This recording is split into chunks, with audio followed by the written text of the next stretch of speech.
justo juiz, me dará naquele dia, e não somente a mim, mas a todos os que amarem a sua vinda. Vamos orar mais uma vez. Pai, em nome de Jesus, que a sua palavra fale aos nossos corações, e que cause, meu Pai, impacto, e que cause, meu Deus, transformação, e que se há alguém aqui, ó Deus, que ainda não tomou uma decisão ao lado do Senhor, que hoje possa ser noite de salvação, em nome de Jesus. Amém. Podem sentar. O título da mensagem dessa noite é Enfrentando a Morte. Vamos falar todos juntos? Enfrentando a morte. Morte. É um assunto que nós não gostamos de falar. Porque nenhum ser humano foi feito para morrer. O projeto original de Deus não incluía a morte. Mas Deus avisou que se o ser humano pecasse contra ele, comendo da árvore do conhecimento do bem e do mal, era certo que a morte chegaria. E quando o ser humano, na pessoa de Adão, come do fruto, a morte passou a ser sua companheira.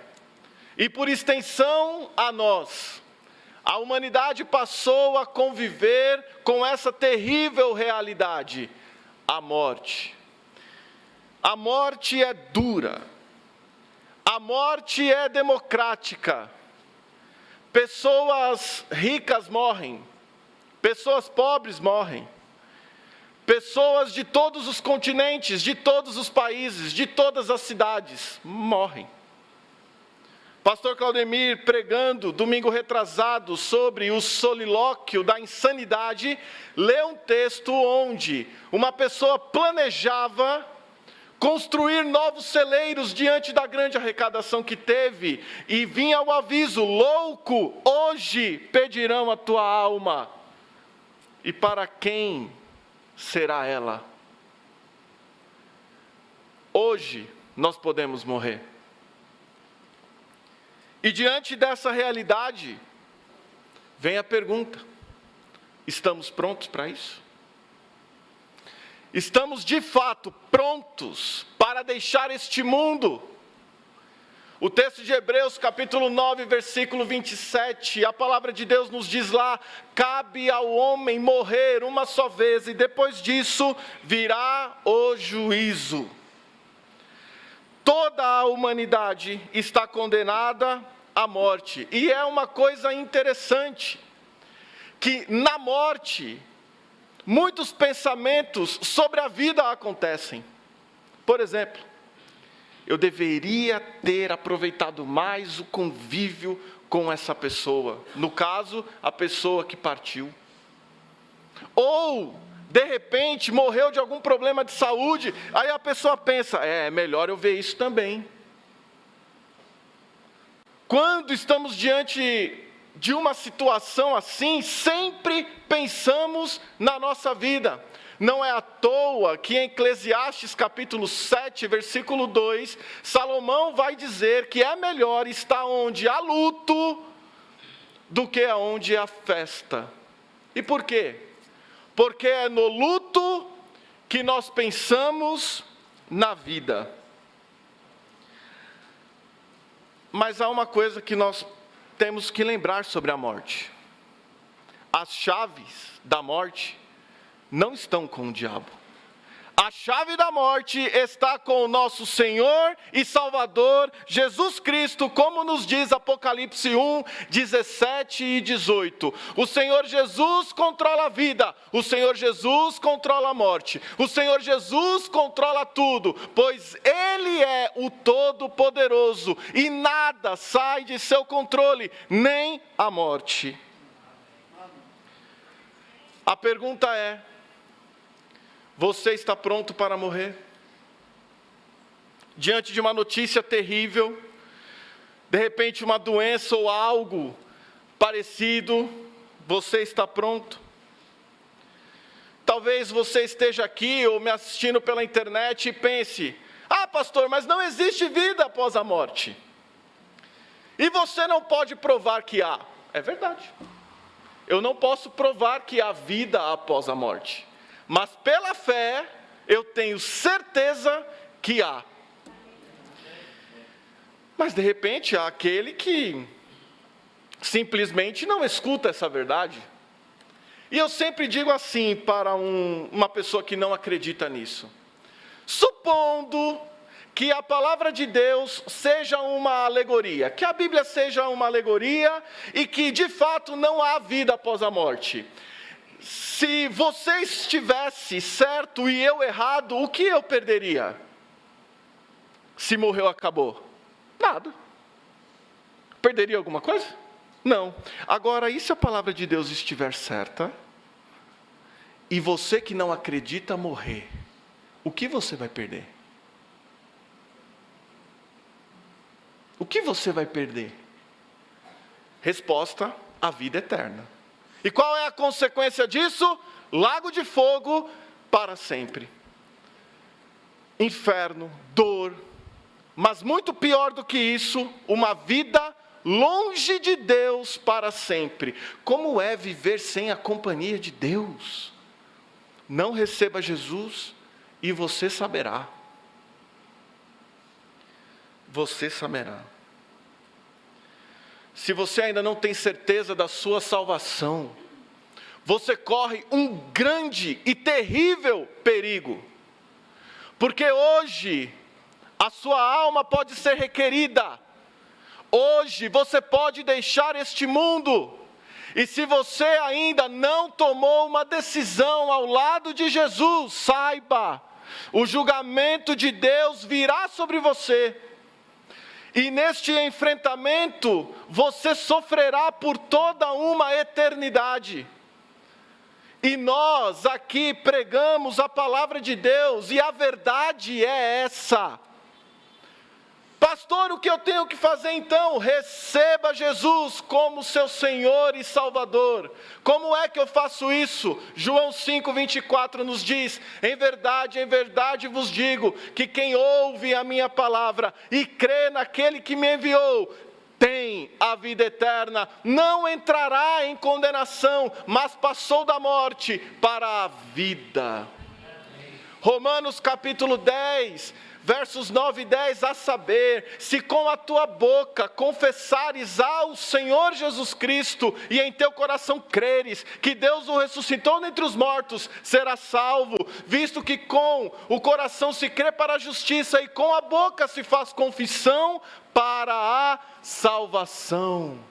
Receba Jesus hoje e você descobrirá o real sentido da vida. O real sentido da vida é Cristo. O real sentido da vida é a salvação que Ele nos dá. E este conceito de vida eterna é muito precioso, porque nós nascemos um dia e não teremos fim, é verdade, mas quando recebemos a Cristo, a vida eterna entra em nós, e eterno só há um, Deus, o nosso Senhor e Salvador Jesus Cristo, Ele é eterno. Então quando nós recebemos a salvação dEle, Deus, o próprio Cristo, compartilha a sua vida conosco. É o que nos diz 1 João capítulo 5, leia lá depois. Nós vivemos a vida de Cristo em nós.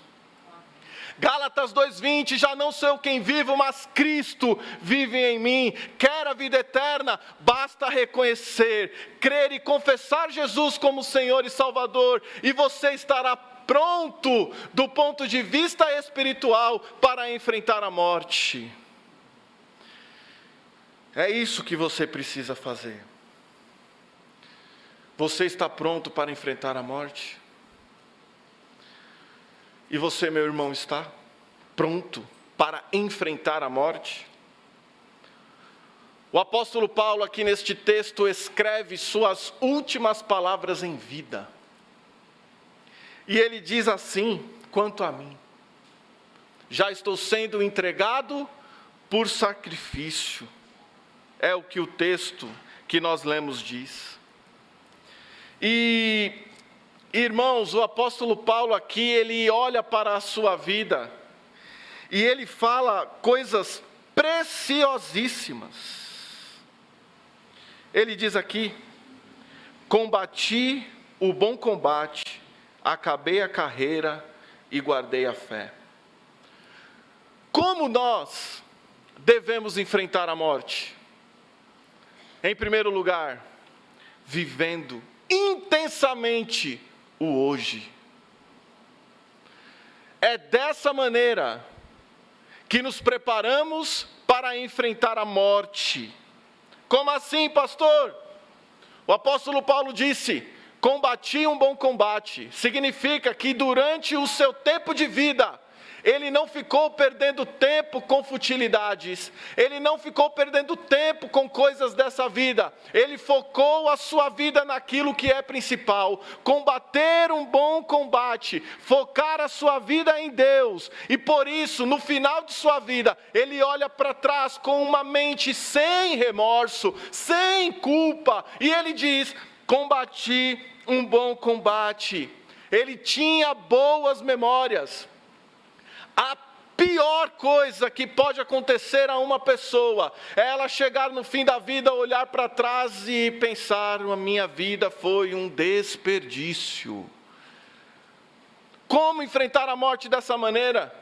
Agora, se nós vivermos intensamente o hoje, focarmos a nossa vida naquilo que é principal, quando a morte bater na nossa porta, nós vamos olhar para trás e podemos dizer assim como o apóstolo Paulo disse: combati um bom combate, eu fiz da minha vida um sentido, eu fiz da minha vida um propósito, eu fiz da minha vida uma missão. Qual missão? Agradar àquele quem me deu vida, agradar àquele que me salvou, agradar àquele que me libertou, agradar àquele que me justificou, agradar àquele que preparou um lar maravilhoso para mim. Este é o sentido da vida, e a nossa vida só valerá a pena se nós focarmos no Senhor. Fora disso, nossa vida será um desperdício e nós não enfrentaremos a morte como ela deve ser enfrentada. Paulo lutou pelo que importava, lutemos nós também, em nome de Jesus. Viva o hoje intensamente na presença do Senhor, valorizando a vida e as coisas que Deus proporcionou para ela. Tem tanto crente dedicando, gastando a sua vida em coisas que ficarão aqui, ao invés de investir a sua vida nas coisas que refletirão na internet, na eternidade. Exemplo: família, igreja, amigos, tudo deve glorificar ao Senhor. E quando depositamos a nossa vida nessas coisas, agradando a Deus e colocando Deus em primeiro lugar, o que vai acontecer? Chegaremos no final da nossa vida, olharemos para trás e diremos: eu guardei a carreira, combati um bom combate. O sentimento de que nada incompleto ficou vem. Porque ele diz aqui: completei a carreira. E interessante que nos versículos posteriores, ele diz assim: chama João Marcos, aquele que ele teve um problema no passado, chama João Marcos.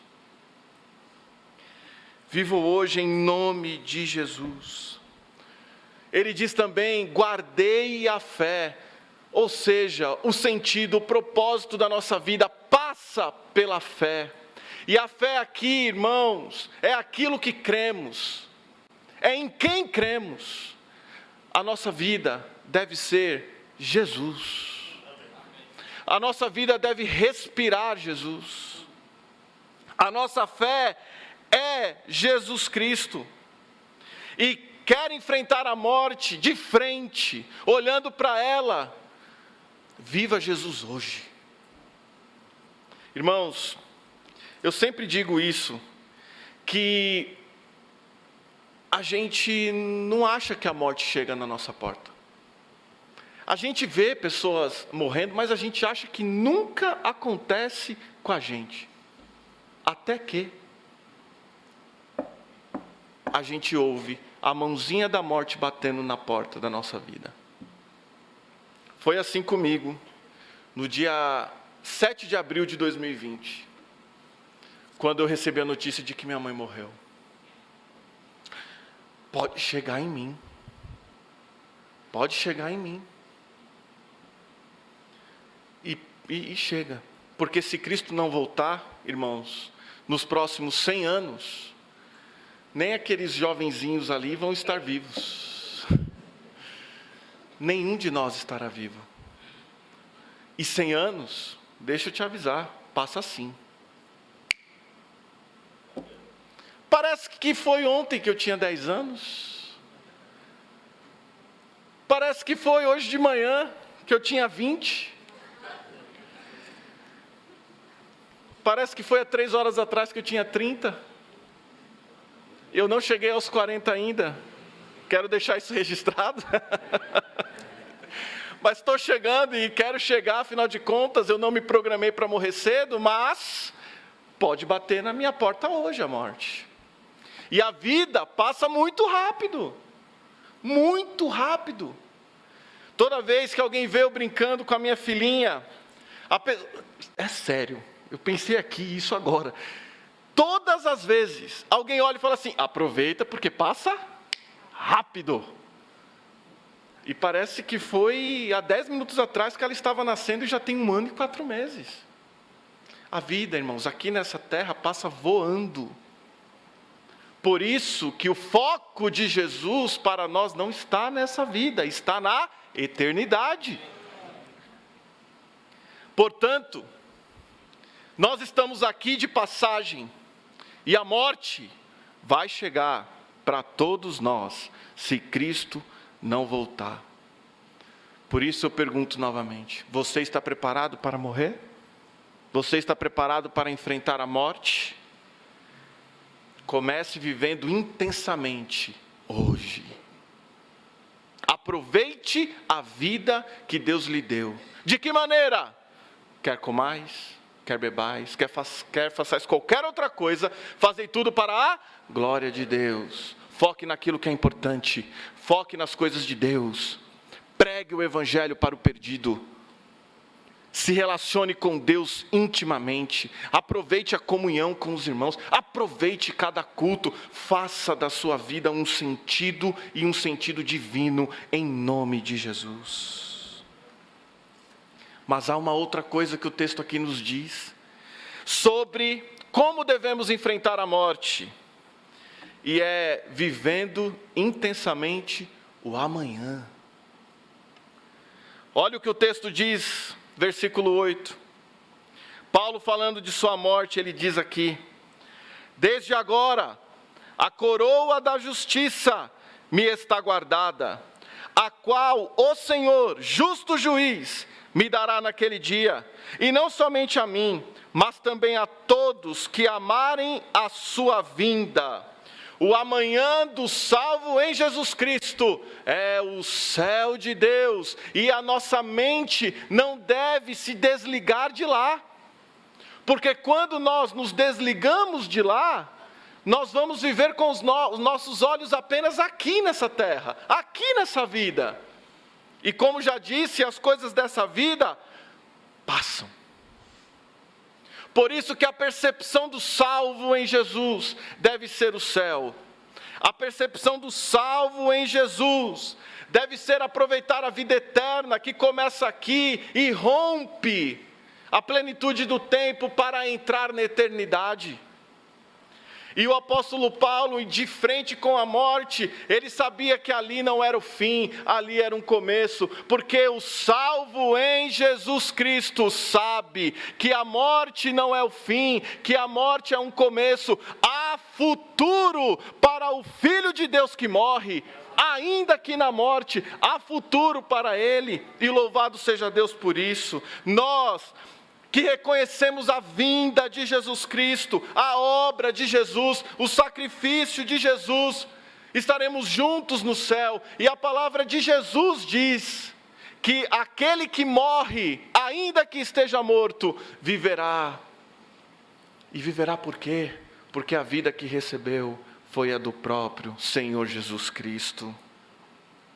E é por isso que nós pregamos o céu. Sim, avisamos sobre a morte. Mas avisamos que a morte foi vencida por Jesus Cristo após 3 dias depois de ser enterrado. E quando Jesus ressurge, a pergunta também surge: morte, aonde está o teu aguilhão? Ou seja, aqueles que morrem com Cristo ressuscitarão. Por isso que aquele que morre com Cristo, nós não dizemos adeus, nós dizemos até logo. Os irmãos já imaginaram o reencontro dessa igreja com o pastor Josué no céu? Com outros irmãos que passaram por aqui e nos deixaram saudades? Será um encontro maravilhoso, mas eu fico pensando que se esse encontro já vai ser maravilhoso, eu fico imaginando quando nós nos encontrarmos com Jesus. Jesus ali e a gente vendo Jesus. Este é o futuro daquele que crê no Senhor Jesus Cristo. Tem gente nessa vida que nos abandona. Veja comigo o versículo 9 e 10. Procura vir ter comigo depressa, porque Demas me desamparou, amando o presente século. Mas tem gente também que não abandona. Versículo 11. Só Lucas está comigo. O mal se levanta nessa vida. Sim, é verdade. Mas o reino celestial tira toda a obra maligna. É o que nos diz a palavra de Deus. Veja lá o versículo 18. E o Senhor me livrará de toda a má obra e guardar-me-á para o seu reino celestial, a quem seja a glória para todo sempre. Amém. O Senhor nos livra da obra maligna. E que obra é essa? A condenação do pecado. A morte eterna. Mas Ele livra quem crê, quem reconhece. Quando chegar a hora da nossa morte, nós vamos olhar para trás e dizer o quê? Vivi uma vida cheia de vaidade, como Salomão diz? Ou vamos dizer, combati um bom combate, como o apóstolo Paulo disse? Nós estamos prontos para morrer. Nós estamos prontos. Porque no dia de nossa morte, nós vamos olhar para frente, na certeza de que o Senhor nos levará ao seu reino celestial. Porque o salvo, até na hora da morte, enxerga o futuro. E o futuro do salvo é mais do que glorioso. Agora, se você está aqui e ainda não tem certeza de sua salvação, o seu futuro é terrível se você morrer hoje. Acerte as contas com Deus. Receba Jesus.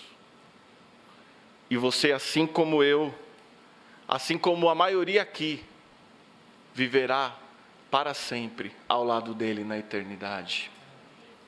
E essa é a promessa de Deus. Essa é a promessa do Senhor e Salvador Jesus Cristo. Eu convido você a baixar a sua cabeça nesse momento. Nós vamos orar. Pai, a sua palavra nos avisou desta realidade que é a morte. Para os perdidos, meu Deus, para aqueles que ainda não têm certeza de sua salvação, o aviso, Pai, é muito sério. Que eles ouçam essa verdade. Já o salvo em Jesus Cristo. Que possa, meu Deus, focar a sua vida no hoje, fazendo coisas que te agradam. Para que, ó Deus, possam colher os frutos disso, a coroa da justiça que nos está reservada lá no céu e será entregue pelo próprio Senhor. Pai, que em nome de Jesus, o Senhor opere, continue a operar grandes coisas aqui. Deus falou ao seu coração nessa noite. Se Deus falou, levante sua mão. Há alguém assim? Amém, amém, amém, amém. Eu vi quantas mãos, amém. Louvado seja Deus, amém. Na galeria há alguém? Amém, amém, graças a Deus. No coral há alguém? Amém, amém. Eu vi sua mão, amém. Agora há alguém aqui nessa noite que ainda não tomou uma decisão ao lado de Jesus, não está preparado para a morte se esta chegar hoje, mas entendeu a palavra do Senhor, entendeu que precisa acertar as contas com Deus, entendeu que precisa tomar essa decisão hoje, e gostaria de dizer: eu quero me entregar a Cristo, eu quero acertar as contas com Deus. Há alguém nessa situação? Levante sua mão bem alta, eu quero orar por você. Amém, eu vi sua mão. Há mais alguém? Amém, eu vi sua mão ali também. Há mais alguém? Eu não sou um crente, eu não sou um salvo em Jesus, mas eu quero receber a Cristo, eu quero acertar as minhas contas com Deus, eu não quero ir para o inferno, para o lago de fogo, não, eu quero receber a Cristo, eu quero receber essa vida. Há mais alguém? Levante sua mão bem alto, em nome de Jesus. Na galeria há alguém assim? Em nome de Jesus, eu preciso acertar as contas com Deus. Há alguém? Hoje você pode se encontrar com a morte e você estará pronto. Há mais alguém? Vou perguntar pela última vez nessa noite. Você entendeu a mensagem? Você sabe que a morte pode bater na sua vida hoje? E assim como essas duas pessoas que levantaram as suas mãos dizendo que querem acertar as contas com Deus, você também quer e gostaria de se entregar a Jesus Cristo. Há mais alguém? Levante sua mão bem alta, eu quero orar por você. Há mais alguém? Nós vamos orar. Pai, em nome de Jesus, a sua palavra, meu Deus, foi pregada. Pai, tão somente a sua palavra, meu Deus. Nós vamos convidar, meu Pai, as pessoas a chegarem até aqui diante do teu altar, para a consagração, meu Deus, para uma vida de comprometimento. E também, Pai, nós vamos convidar essas mãos que foram levantadas, dizendo que querem se entregar ao Senhor, que elas possam em um ato de coragem chegar até aqui diante do teu trono de graça, para receber o Senhor como legítimo Salvador. Pai, aqueles que estão nos acompanhando pela internet, meu Deus, que em nome de Jesus também possam tomar decisões. Pai, louvado e engrandecido seja o teu nome para sempre. Em nome de Jesus, amém.